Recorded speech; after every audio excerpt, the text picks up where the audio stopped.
బుద్ధి ఉందా? ప్రతిపక్ష హోదా ఎవరు ఇస్తారా? ప్రజలు ఇస్తారు. నాకు ముఖ్యమంత్రి ఇస్తే నేను అసెంబ్లీకి వస్తానంటే నేను ముఖ్యమంత్రి ఎవరిస్తారు?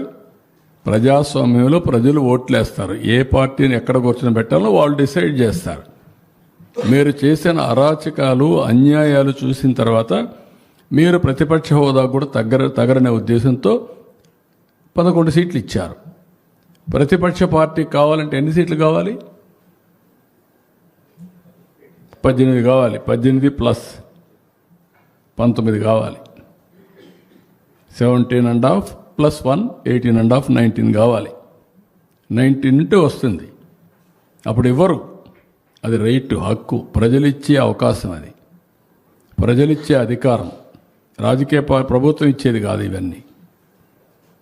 ఇంతకుముందు 94లో కాంగ్రెస్ పార్టీ ప్రతిపక్ష హోదా ఇవ్వలేదే. 26 మంది గెలిచారు. అప్పుడు ఇవ్వలేదు. ఎందుకు ఇవ్వలేదు? వాళ్ళు అడగలేది, మేము రావనలేదే వాళ్ళు. అప్పుడు వాళ్ళకు ప్రజాస్వామ్యం ఏంటి తెలుసు కాబట్టి. బెదిరిస్తే వచ్చేదనుకుంటే ఎట్టవుతుందండి? ఎక్కడ బెదిరిస్తావు? ఎందుకు ఇస్తారు? ఆ రోజులు అయిపోయినాయి. బ్లాక్మెయిల్ చేసే రోజులు కూడా అయిపోయినాయి. ఇంకా మళ్ళా గొలగరాయి డ్రామా, కోడికత్తి డ్రామా, గొడ్డల వేటు డ్రామా. గొడ్డల వేటు, గుండెపోటు నేను నమ్మాలా? ఇప్పుడు కూడా నేను నమ్మాలా?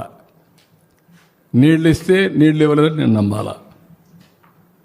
ఎరువు ఇస్తామంటే ఎరువు ఇవ్వలేదని మీరు హైజాక్ చేస్తే మేము మిమ్మల్ని రైతు ఉద్యమంగా భావించి మీకు జోహార్లు కొట్టాలా? వాళ్ళు దగ్గర పెట్టుకొని పనిచేయండి మీరు.